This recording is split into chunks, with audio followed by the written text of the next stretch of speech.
چاہیے کہ ہم کہیں ولا حول ولا قوت الا باللہ، اور پھر اسی طرح جب اینڈ میں اللہ اکبر تو ہمیں بھی اللہ اکبر کہنا چاہیے۔ اور جہاں تک نماز کے بعد کی دعائیں ہیں، اس کا سب سے پہلے تو نبی صلی اللہ علیہ وسلم نے کہا کہ اذان سننے کے بعد مجھ پر درود بھیجو، کیونکہ جب آپ ایک دفعہ نبی صلی اللہ علیہ وسلم پر درود بھیجتے ہیں تو آپ پر اللہ سبحانہ تعالیٰ کی 10 رحمتیں نازل ہوتی ہیں، 10 گناہ معاف ہو جاتے ہیں، 10 درجات بلند ہو جاتے ہیں، یعنی کہ ایک درود میں ہمیں کتنے درجے مل جاتے ہیں۔ اور اس کے بعد ایک اور دعا ہے، سبحانک اللہم و بحمدک اشہد ان لا الہ الا انت استغفرک۔ تو یہ جو دعا ہے کہ ہمیں راضی ہو گیا، میرے اللہ کو رب میں نے مانا اور نبی صلی اللہ علیہ وسلم کو میں نے اپنا رسول مانا، اور دین جو ہے اسلام اس پہ میں راضی ہو گیا، تو یہ وہ سوالات کے جواب ہیں اور جو ہم سے قبر میں کیے جائیں گے۔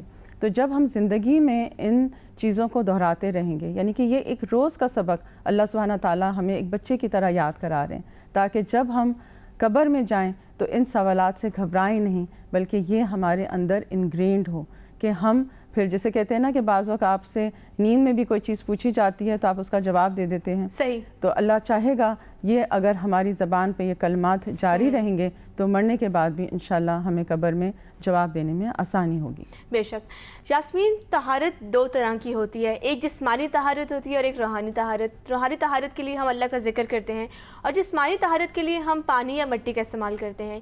اس کے بعد اذان کے بعد دوسرا جو الفاظ ہمارے ذہن میں آتا ہے وہ لفظ ہے وضو۔ وہ ایک کام ہے، اس کے بغیر ہم نماز کی طرف بڑھ نہیں سکتے۔ تو وضو کے لیے ہمارا دین کیا کہتا ہے؟ دیکھیں، ایک یونیورسل لا ہے کہ کہیں پہ بھی کوئی بھی انسان ہوگا وہ منہ ہاتھ ضرور دھوتا ہے، وہ روز نہ بھی نہائے لیکن منہ ہاتھ ضرور دھوتا ہے، ٹھیک ہے، دانتوں کو بھی صاف کرتا ہے، صحیح۔ وہ دنیا کے کسی بھی شہر میں ہو، لیکن کسی بھی دین میں منہ ہاتھ دھونے اور دانت صاف کرنے کا آپ کو ثواب نہیں ملتا۔ لیکن ہمارا دین اتنی آسانی کرتا ہے کہ جب ہم اللہ کی خاطر نماز پڑھنے کی خاطر وضو کرتے ہیں اور طہارت کرتے ہیں، اپنے جسمانی ایک ہاتھ پاؤں صاف کرتے ہیں، تو اللہ ہمیں اس کا بھی اجر دیتا ہے۔ اور سب سے بڑی بات یہ ہے کہ جب آپ اس کو یعنی کہ باقاعدہ جب آپ وضو کر لیتے ہیں تو نہ صرف یہ کہ آپ کو ایک جسمانی فریشنس کا احساس ہوتا ہے، بلکہ نبی صلی اللہ علیہ وسلم فرماتے ہیں کہ جو اعضاء، یعنی کہ اگر ہم نے ناک میں پانی جھاڑا ہے تو ہمارے سارے ناک کے گناہ جھڑ جاتے ہیں، اگر ہم اپنا منہ دھو رہے ہیں یا کلی کر رہے ہیں تو ہمارے جو منہ کے سارے گناہ ہیں وہ جھڑ رہے ہیں، یہاں تک کہ جب ہم اپنا منہ صاف کرتے ہیں تو آنکھ کی پلکوں کے نیچے بھی جو گناہ ہوتے ہیں وہ بھی جھڑ جاتے ہیں، کان کے گناہ جھڑ جاتے ہیں، سر کے گناہ جھڑ جاتے ہیں، ہاتھوں کے گناہ جھڑ جاتے ہیں، پاؤں کے گناہ جھڑ جاتے ہیں۔ تو یہ تو اللہ سبحانہ تعالیٰ نے ایسا ہمیں ایک بہترین طریقہ بتایا ہے کہ اگر انسان کا وضو ہوتا بھی ہے تو اس کا دل کرتا ہے کہ وہ ایک دفعہ دوبارہ وضو کر کے اور نئے سرے سے وضو کر کے اور تازے وضو کے ساتھ نماز ادا کریں، کیونکہ وضو ان اٹ سیلف کے ہمیں بہت زیادہ فوائد ہیں۔ اور اس کے ساتھ جب ہم مسواک کو شامل کر لیتے ہیں تو نبی صلی اللہ علیہ وسلم نے کہا کہ اگر مجھے اپنی امت کی تکلیف کا اندیشہ نہ ہوتا تو میں ان کے اوپر مسواک جو ہے وہ لازم کر لیتا۔ لیکن آپ یہ دیکھیں کہ عربستان میں تو خاص طور پر لوگ جو ہے سب مسواک لے کے پھرتے ہیں اور سارا دن وہ مسواک کرتے رہتے ہیں، اور اس سے آپ کا واقعی جو ہے منہ جو ہے ایک طرح سے کہ فریش رہتا ہے، اور رمضانوں کے اندر تو بہت ہی زیادہ اجر ہے اگر ہم مسواک کو استعمال کریں، اور یہ ایک بیسٹ مہینہ ہے کہ جس میں ہم مسواک کی عادت ڈال لیں۔ تو یہ جو اللہ نے ہمیں ذریعے بتائے ہیں اپنی طہارت کی، اور نہ صرف یہ کہ ایک فزیکل بلکہ ایک اسپرچولی بھی جو ہوتی ہے، جب آپ کو یہ محسوس ہوتا ہے کہ میرے سارے گناہ جھڑ گئے ہیں۔ ایک صحابی نے نبی صلی اللہ علیہ وسلم سے پوچھا کہ نبی صلی اللہ علیہ وسلم قیامت کے دن آپ اپنے امت کو کیسے پہچانیں گے، کیونکہ اتنے سارے نبیوں کی امتیں ہوں گی، تو آپ کی امت جو ہے آپ کیسے پہچانیں گے ان لوگوں کو؟ تو انہوں نے کہا کہ جو میرے امتی ہیں ان کے جو اعضاء ہیں وضو کے وہ چمک رہے ہوں گے، وہ نورانی چہرے والے ہوں گے، ان کے ہاتھ اور پاؤں نورانی ہوں گے، تو اس کی وجہ سے میں اپنے امتیوں کو پہچانوں گا۔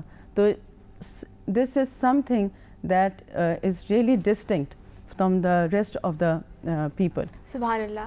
ناظرین، کہا جاتا ہے کہ اگر کوئی انسان باوضو رہے تو اس پہ جادو کا اثر نہیں ہو سکتا، اس پہ شیطانی اثرات نہیں ہو سکتے، اس کے اوپر کوئی بھی شیطانی اثرات یا جنات اس پہ حملہ آور نہیں ہو سکتے. تو اس کے علاوہ بھی وضو کے اندر اللہ سبحانہ وتعالیٰ نے ہمارے لیے کیا چھوٹ رکھی ہے؟ اگر ہم بیمار ہیں، اگر سردی کا موسم ہے، وہ کیا ہوگا؟ دین کی آسانی کیا ہے؟ یہ ڈسکس کریں گے ہم ایک بریک کے بعد، تو ہمارے ساتھ رہیے گا. Let's take a short break.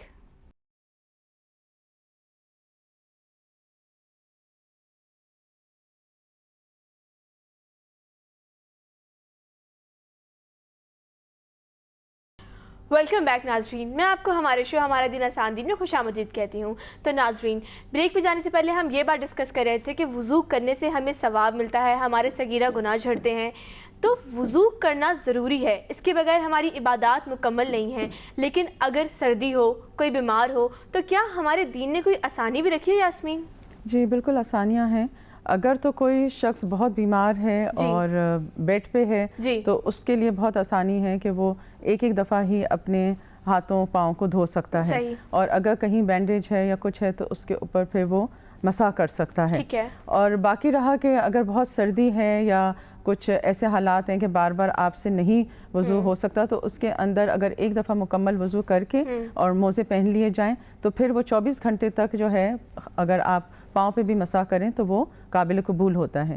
دوسری بات یہ ہے کہ نبی صلی اللہ علیہ وسلم کی سنت ہے کہ وہ 3 دفعہ پانی جو ہے کلی کرتے تھے اور چہرے سے چہرہ دھوتے تھے اور ہاتھ اور پاؤں. لیکن کہیں اگر پانی کی کمی ہے اور زیادہ اس کو آپ نہیں استعمال کر سکتے تو آپ بعض وقت ایک چھوٹی سی بوتل میں بھی اپنا پورا وضو کر سکتے ہیں. اور پھر یہ ہمیں اور آپ کو سب کو پتہ ہے کہ اگر پانی بالکل ہی اویلیبل نہ ہو تو تیمم کیا جاتا ہے.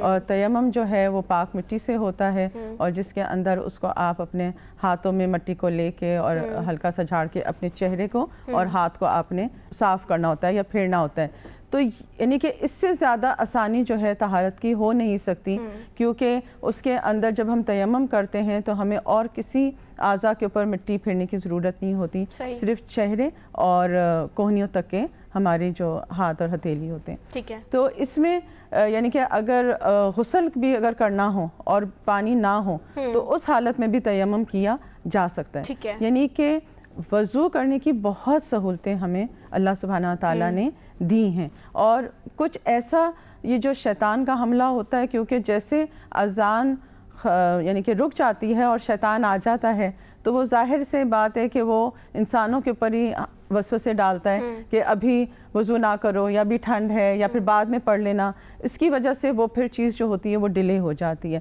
اگر انسان اسی وقت اذان کے ساتھ ہی اٹھ جائے اور ایک دفعہ جسے کہتے ہیں نا کہ شیطان کے خیالات کو جھٹک دے تو آپ دیکھیں کہ جو شروع وقت کی نماز ہوتی ہے نا وہ سہولت سی پڑی جاتی ہے. لیکن جیسے جیسے آپ اس کو ڈیلے کرتے رہتے ہیں وہ وسوسے بڑھتے رہتے ہیں اور ہمارے جو کام یا مصروفیت جو ہے وہ بڑھتی رہتی ہے. صحیح.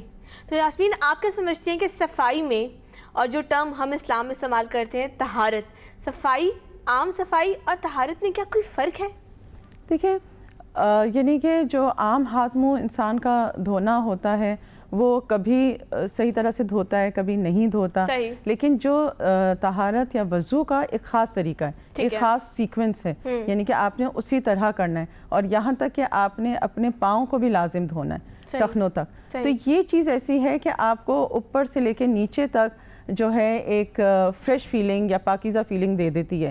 کیونکہ کئی دفعہ آپ دیکھیں کہ باہر ہوتے ہیں لوگ، جوتے بند پہنے ہوتے ہیں، اس میں اسمیل ہو جاتی ہے. اور یعنی کہ اس سے یہ ہوتا ہے کہ اگر آپ بہت سپیڈ میں بھی جا رہے ہوتے ہیں تو آپ کو ایک رکنے کا موقع مل جاتا ہے. آپ دیکھیں کہ بعض وقت سفر پہ انسان لمبی گاڑی میں جا رہا ہوتا ہے تو جہاں مسجد آتی ہے وہاں پہ وہ پھر رک کے بریک لے لیتے ہیں، وضو کرتے ہیں، فریش ہو جاتے ہیں، نماز پڑھتے ہیں، کچھ کھا پی لیتے ہیں اور اس کے ساتھ دوبارہ ایک طرح سے ریفیول ہو کے پھر انسان اپنے سفر پر نکل جاتا ہے. تو یہ ایک میتھڈالوجی ہے، ایک اللہ سبحانہ تعالیٰ نے ایک نظام بنایا اور یہ ہماری ہی سہولت کے لیے بنایا ہے. کئی دفعہ ہمیں راستے میں چل رہے ہوتے ہیں تو نیند آ رہی ہوتی ہے، ہم وضو کرتے ہیں تو ہم فریش ہو جاتے ہیں، تو ہمارے لیے پھر گاڑی چلانا آسان ہو جاتا ہے. تو یہ سب چیزیں جو ہیں یہ ہماری سہولت کے لیے ہیں. لیکن شیطان کا ایسا وسوسہ ہے کہ آپ دیکھیں کہ اگر آپ کا وضو ہونا تو نماز پڑھنی مشکل نہیں ہوتی، لیکن پہلا سٹیپ اٹھانا ہمیشہ مشکل لگتا ہے. اور کئی دفعہ ہمیں پانی یا تو گرم لگ رہا ہوتا ہے یا پانی ہمیں ٹھنڈا لگ رہا ہوتا ہے. لیکن آج کے زمانے میں تو ہم میرے خیال سے یہ شکایت نہیں کر سکتے کہ ہم نل کھولتے ہیں اور اس میں پانی آ جاتا ہے.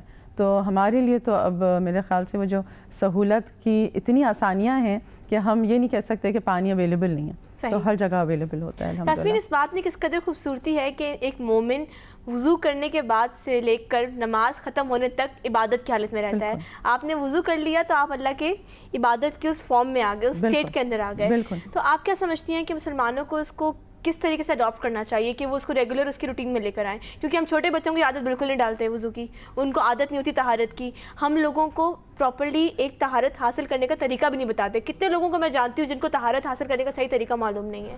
تو آپ کیا سمجھتی ہیں اس کی اویئرنیس کے لیے کچھ ہونا چاہیے؟ دیکھیں, اب اس میں تو انڈیویجولی طور پر یا اسکول کالجز میں اس چیز کو, کیونکہ جب ہم بات کرتے ہیں اسلامک بیسڈ اسکولس کی, تو اس کے اندر میں نے یہ دیکھا ہے کہ وہ خاص طور پر جو ہے بچوں کو جہاں لنچ بریک دیتے ہیں وہاں پہ ان کا نماز کا بھی بریک ہوتا ہے, اور اس کے اندر جو ٹیچرز ہوتی ہیں ان کو باقاعدہ کلیکٹیولی سکھاتی ہیں کہ کس طرح سے وضو کیا جائے, اور پھر اس کے اندر باقاعدہ بچوں کی جماعت ہوتی ہے, تو وہ بچوں کے اندر کوالٹیز انگرینڈ ہو جاتی ہیں. تو یا تو استاد سکھائے گا یا گھر والے سکھائیں گے, لیکن بہرحال یہ ایسی چیز ہے جس کو سیکھنا پڑتا ہے. یعنی کہ ہر چیز جب سیکھتے ہیں تو آسان ہو جاتی ہے, حالانکہ اس کے اندر کوئی اتنا مشکل نہیں ہے. ایک ہاتھ پاؤں دھونے کا ایک سیکوینس کا طریقہ ہے, اور آپ دیکھیں کہ اگر ایک دفعہ آپ کو عادت ہو جائے تو پھر آپ وہ سیکوینس کے تحت ہی چلتے ہیں, مطلب اس میں بھی ایک آسانی ہے. یاسمین, آپ کیا سمجھتی ہیں وضو ہماری نفسیات پر بھی کچھ اثر ڈالتا ہے؟